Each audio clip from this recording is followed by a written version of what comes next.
Naamã era um herói de guerra da Síria, era um homem poderoso, um homem muito conceituado e muito querido. Até que um dia se achou nele lepra, até que um dia acometeu-se de uma lepra. E a Bíblia diz que tinha uma menina que fora levada cativa dos filhos de Israel para sua casa, que um dia diz para sua senhora: ah, se meu senhor tivesse um encontro com o homem de Deus que está lá em Israel, e Deus, por certo, curaria o meu senhor. Então, Naamã agora passa a caminhar por essa saga, passa a caminhar por essa palavra que ele ouviu. Essa palavra gerou nele fé, essa palavra gerou nele esperança, esperança de uma mudança, esperança de uma transformação, esperança de ver o seu mal, aquilo que lhe causava mal, aquilo que lhe causava corrupção na sua carne, tendo sarado, viver uma vida tranquila e continuar a sua jornada de vida. Bom, aí mostra quando ele chega lá aonde estava o profeta Eliseu, e o profeta não sai para recebê-lo, mas manda um recado pelo seu moço para que ele fosse até o rio Jordão e se lavasse, mergulhasse 7 vezes. Aí nós temos uma representatividade daquilo que eu quero trabalhar com você hoje, a representatividade da carne. Por quê? Olha a palavra que o profeta Eliseu dispara por intermédio do seu moço para Naamã: e a tua carne te tornará limpa.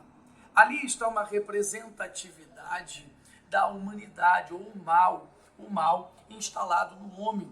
Todo o mal do homem, todo o mal que há no homem está na sua carne. Por isso, em Gálatas, Paulo, quando vai fazer uma divisão e mostrando o que são as obras da carne e o que são os frutos do Espírito, ele vai dizer que é uma guerra, uma luta, e todo fruto do Espírito promove o bem do homem, mas todo fruto da carne promove a sua decadência moral, a sua decadência espiritual, a sua decadência física, enfim. Então, Deus está mostrando ali, por intermédio de Naamã, qual era a maior luta do homem. A luta do homem era com a sua própria carne, a carne do homem corrompida. Quando a carne de Naamã, que estava corrompida por uma lepra, é comparada à carne do homem, que desde o Éden foi ferido por essa lepra, do pecado, e que se instaurou e se espalhou por todas as suas descendências,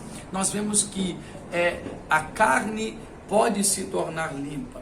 Há uma cura, há um lugar de cura, há um lugar de restauração, há um lugar de restauração do homem ao seu projeto original, que é a carne se tornar limpa, fora da corrupção. O projeto de Deus sempre foi esse, que o homem se tornasse um homem limpo e que a sua carne voltasse a ser uma carne limpa de toda a corrupção, e que o homem voltasse ao seu lugar de perfeição, assim como Deus o havia criado.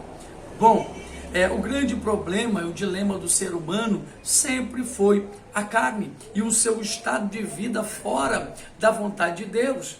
Quando o homem está fora da vontade de Deus, ele está caminhando pelos princípios da sua carnalidade, das suas emoções, dos seus desejos. Não que isso seja algo ruim, desde quando isso não promova o homem se afastando da presença de Deus, da vontade de Deus ou do querer do seu Criador.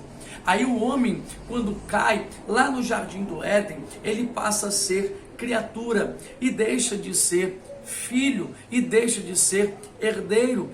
Perde o seu domínio, perde o seu governo, porque ele perde o domínio próprio. E aonde está o domínio próprio do homem? Aonde está o domínio de governo do homem sobre si mesmo?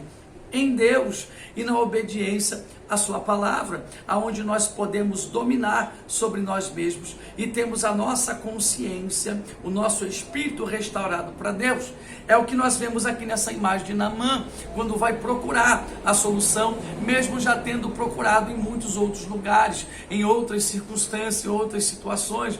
Havia um problema insolúvel, a sua carne estava corrompida, e a carne corrompida tinha solução, e a solução não estava no ouro, não estava na prata, a solução não estava na fama de Naamã, a solução não estava no seu poder, no seu poderio, no seu domínio de governo, não estava nas suas conquistas e nem nos seus troféus. A solução para a carne corrompida de Naamã, assim como para todo ser humano na terra, está em Deus. A figura de Deus representada pelo profeta representa a busca do homem pela perfeição que foi perdida no jardim do Éden. Aquilo que o homem perdeu no jardim do Éden, ele está buscando até o dia de hoje, e mesmo a fama, o ouro, a prata, a riqueza, a boa fama, essas coisas não suprem as necessidades do homem, que quando olha para a sua carne, mesmo com tantas glórias, mesmo com tantas conquistas, se sente alguém inferior, corrompido. E essa lepra, essa brecha, né? Esse espaço vazio no coração de todo ser humano se preenche em Deus. Aí vemos a busca de Naamã em transformar a sua imperfeição, em transformar a sua carne em uma carne limpa e pura, restaurada novamente, para que todas as outras coisas que ele tinha se tornassem satisfatórias, porque ainda que ele tivesse tudo, ele não tinha nada, porque a carne estava corrompida. Então ele vai ter um encontro. Deus formou o homem perfeito, com atributos perfeitos, e agora a figura do homem representada por Naamã é o homem corrompido, que mesmo corrompido constitui família, riquezas, boa fama, enfim.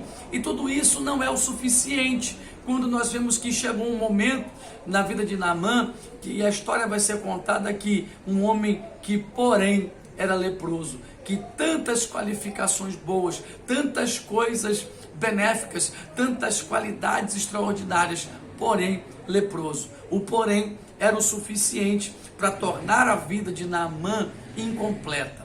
Então a completude da vida do homem ou do ser humano está em Deus, está em ver a sua carne restaurada. A maior riqueza do homem é ter a sua carne restaurada, e ele precisa entrar nessa jornada, ele precisa desejar essa jornada, ele precisa não só ouvir que existe um caminho, que existe uma solução, que existe uma via pela qual ele pode tornar todas as coisas restauradas, de dentro para fora, ter a sua carne limpa. A menina ali é uma figura de linguagem, uma figura profética, né, da igreja, é uma figura profética da palavra de fé, é uma figura profética da graça, da fé que vem pelo ouvir. A menina lança uma palavra e ela dá uma ponta, a direção para um caminho. Jesus disse que ele é o caminho, então ela dá uma palavra, a palavra gera fé, e através dessa palavra ela aponta um caminho esse que ninguém poderia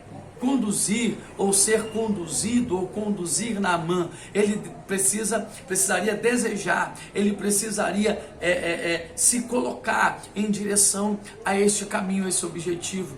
Isso é a fé gerada. A fé pela palavra, ela nos coloca no caminho, na trajetória do caminho da verdade, em busca da solução, que não é a solução para um problema somente físico, somente um problema familiar, somente um problema sei lá, um problema constitucional, algo muito além de tudo isso. O homem precisa se reencontrar com aquele que pode restaurar a sua carne. O homem precisa desejar esse encontro, o homem precisa desejar essa iniciativa, esse encontro com aquele que pode restaurar todas as coisas ao princípio. A Bíblia diz que Naamã tornou-se com a carne como de uma criança, ou seja, é o símbolo, é a representatividade do novo nascimento do homem em Cristo. Quando o homem procura Cristo, que restaura ele, que traz a restauração por meio da remissão, do perdão do pecado, a restauração do homem interior para uma nova criatura, e essa nova criatura torna-se um novo nascido no seu espírito, na sua carne, para poder lutar e combater contra toda injustiça e corrupção da carne, dessa dualidade humana. Então nós precisamos compreender que, como Naamã, nós precisamos tomar uma iniciativa de ir, tomar uma iniciativa de buscar, tomar uma iniciativa de não só ter a fé a fé é gerada na nossa consciência, no nosso espírito, no nosso coração, mas que essa fé que vem pelo ouvir, essa fé nos leve, nos conduza, nos impulsione. Talvez a palavra certa seja essa fé nos impulsione a buscar, a ir atrás, até conseguirmos a restauração desta carne, a restauração da carne caída, a restauração do homem caído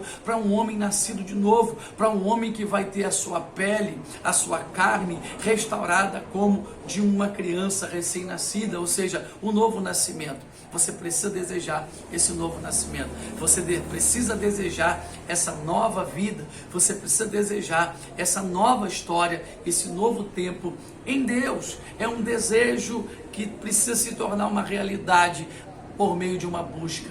É um desejo que precisa se tornar uma realidade através de uma busca. E ninguém pode buscar por você. Ninguém pode fazer isso por você. É por isso que quando ele chega diante do homem de Deus, ele tinha direção. O homem de Deus tem o direcionamento. O homem de Deus tem a estratégia. O homem de Deus tem a fórmula, vamos colocar assim. Ele tem a estratégia certa para que você alcance o seu objetivo, mas o homem de Deus não pode fazer isso por você. Então, é o que nós precisamos enxergar hoje, nos nossos dias atuais, dentro do nosso sistema religioso. O homem de Deus, por mais homem de Deus que ele seja, ele não pode fazer por você, ele não pode tomar decisões, atitudes, ele não pode viver a transformação por você. Ele pode te dar estratégia, ele pode te dar o conhecimento, ele pode te dar a direção, ele pode te dar o ensinamento, ele pode derramar sobre a tua vida um conhecimento para que você, através desse conhecimento, obtenha a transformação da tua vida. Mas o homem de Deus não pode viver isso por você.